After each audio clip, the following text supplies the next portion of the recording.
Category 5 storm in Dominica. That area already seeing so much destruction this morning. How the hurricane is on its way to Puerto Rico, where they're warning of catastrophic damage. This as the Northeast braces for Hurricane Jose's effects. There are coastal flood watches and warnings from New England to the Mid-Atlantic. And President Trump is preparing to deliver his first address to the United Nations General Assembly this morning, a crucial speech where he's expected to lay out his America First ideology and call out adversaries like North Korea and Iran. Yeah, we'll be covering that starting around 10:30 Eastern. But right now, we begin with that chaos on Georgia Tech's campus overnight. Protests did erupt, and 2 officers were injured as crowds demonstrated over a student who was killed by campus police. There are new questions about the incident this morning. ABC's Steve Osunsami is in Atlanta with the details. Good morning, Steve.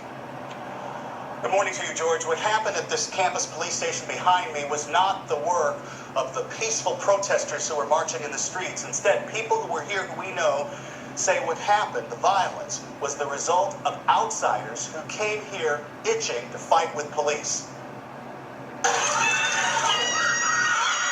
The protests over a police shooting death at Georgia Tech turned violent overnight.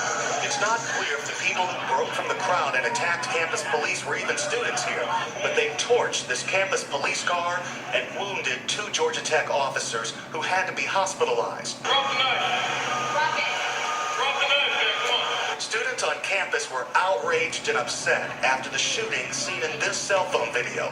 21-year-old Scout Schultz, a 4th-year computer engineering major, was killed Saturday after police responded to calls that someone was outside a residence hall with a knife and a gun. Police say that Schultz was suicidal and was the one who made that call to 911. And in the cell phone video, you hear him tell police to shoot him. No, drop the knife.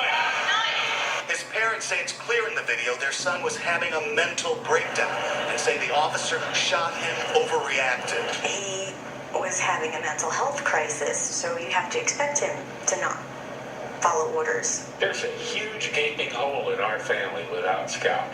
Scout was the head of Georgia Pride Alliance, an LGBT group on campus. In a statement overnight, the family asked that those who wish to protest Scout's death do so peacefully. Answering violence with violence is not the answer.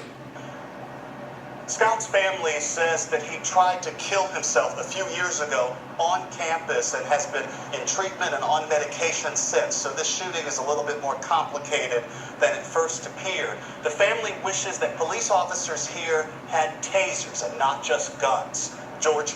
Would have made a difference in this case. I sure believe that. Okay, Steve, thanks very much. Michael.